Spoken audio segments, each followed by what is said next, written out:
Oke, sekarang kita akan ngebahas tentang yang udah lama-lama gue pengen bahas dan udah sempat mengganggu di timeline gua, tapi sekarang udah mulai reda, makanya gua bahas sekarang. Ada apa di balik kemenangan 8-2 Bayern Munchen atas Barcelona? Tetap kawal 8-2, bukan pengalihan isu 8-2. Jangan lupa 8-2. Itu yang akan gue bahas di Kaco kali ini.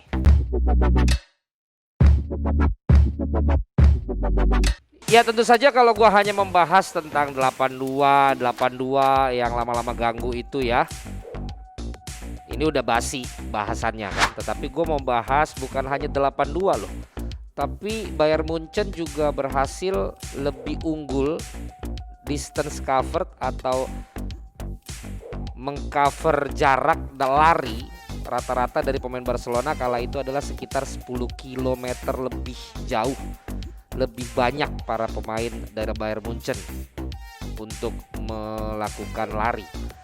Dan ditambah mereka mampu untuk memenangkan 11 pertandingan berturut-turut di Champions League sampai mereka akhirnya menjadi juara.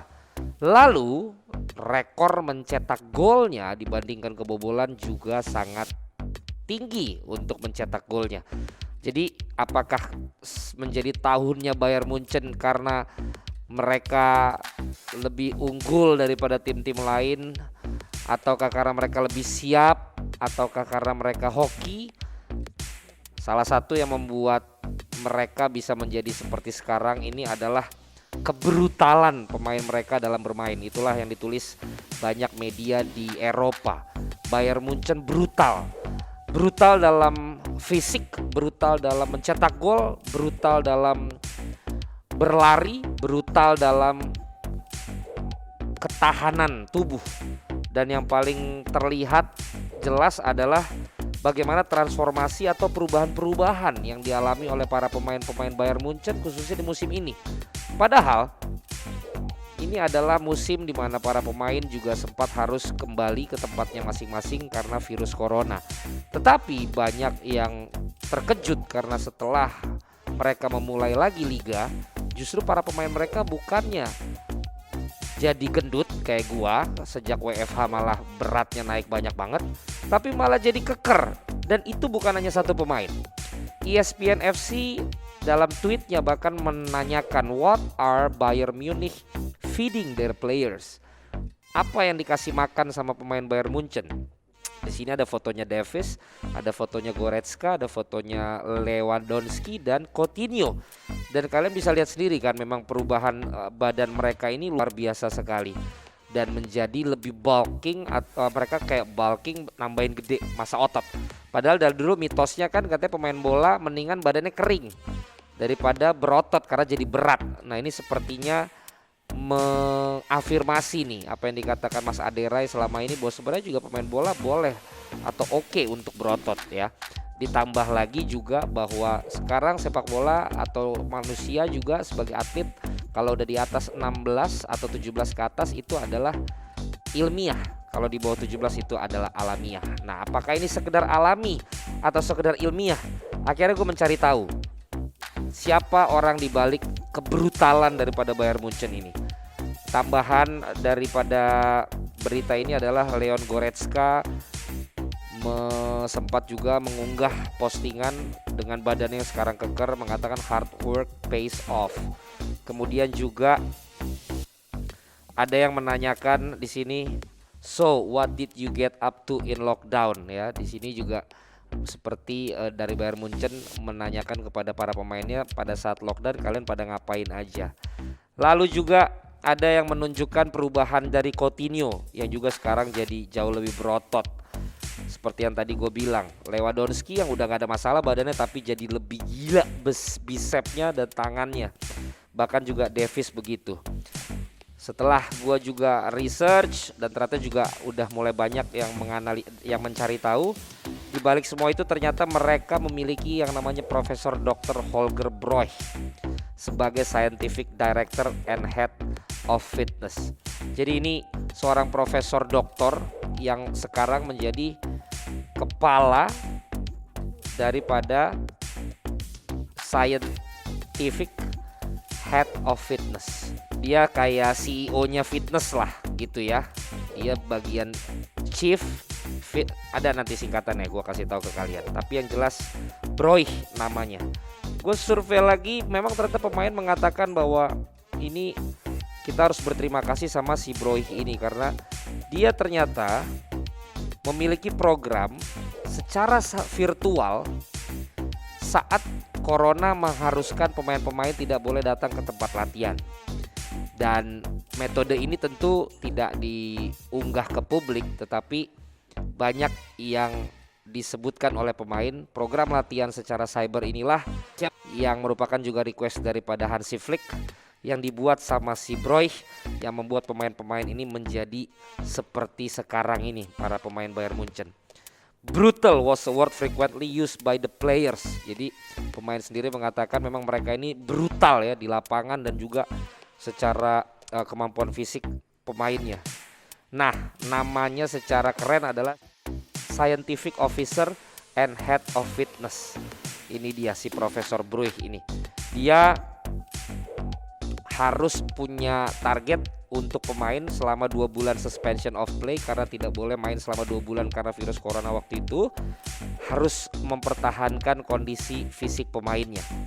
Dan juga setelah itu another 5 week break between the end of the domestic season dan juga Champions League. Selain itu juga dia harus menjaga 5 pekan setelah juara di Jerman untuk menuju ke Champions League. Dan dia berhasil lakukan itu dan sekarang programnya dicari-cari dan bisa dikatakan dia juga menjadi orang yang sedang dicari untuk ditawarin klub lain. Dan yang menarik adalah bahwa lagi-lagi sepak bola sekarang benar-benar sudah bukan sekedar tentang sepak bolanya doang.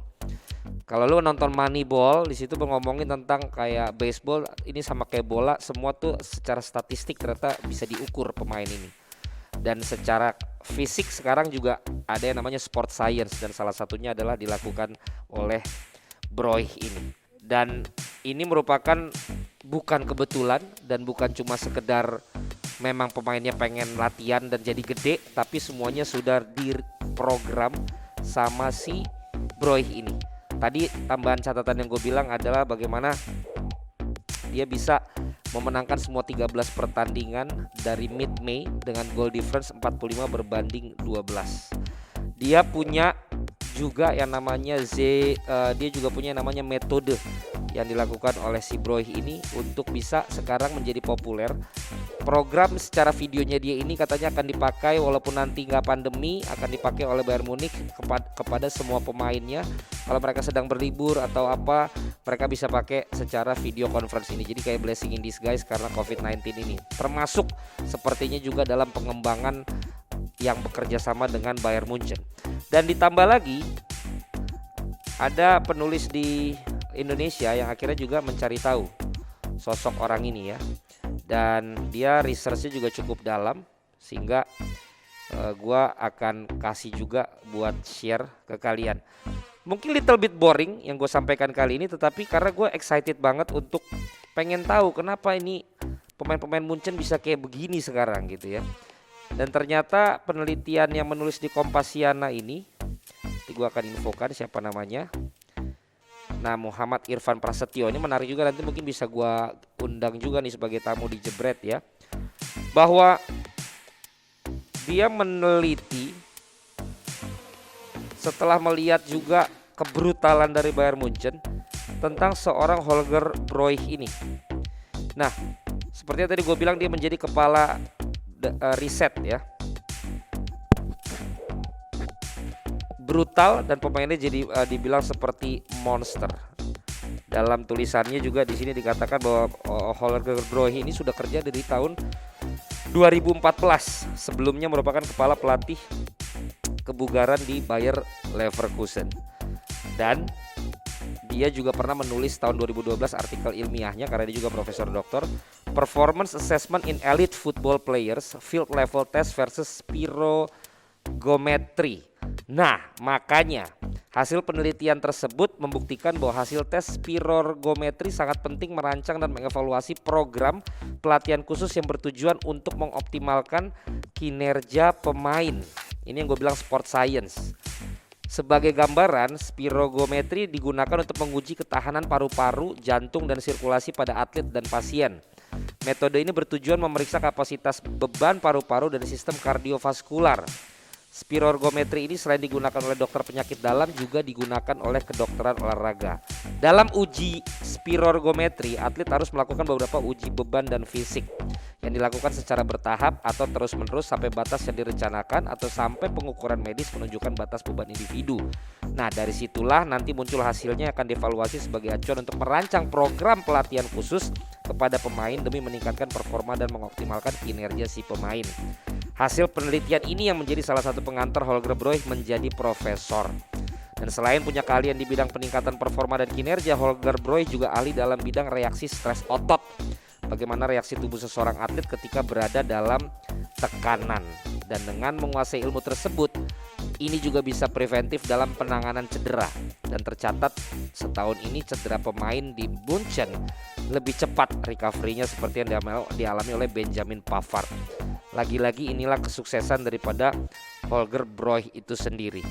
Nah, di sini jelas bahwa ternyata sains dalam sepak bola juga menjadi sesuatu yang penting, menjadi sesuatu yang krusial, dan gue yakin sekarang tim-tim juga akan melakukan tren yang sama.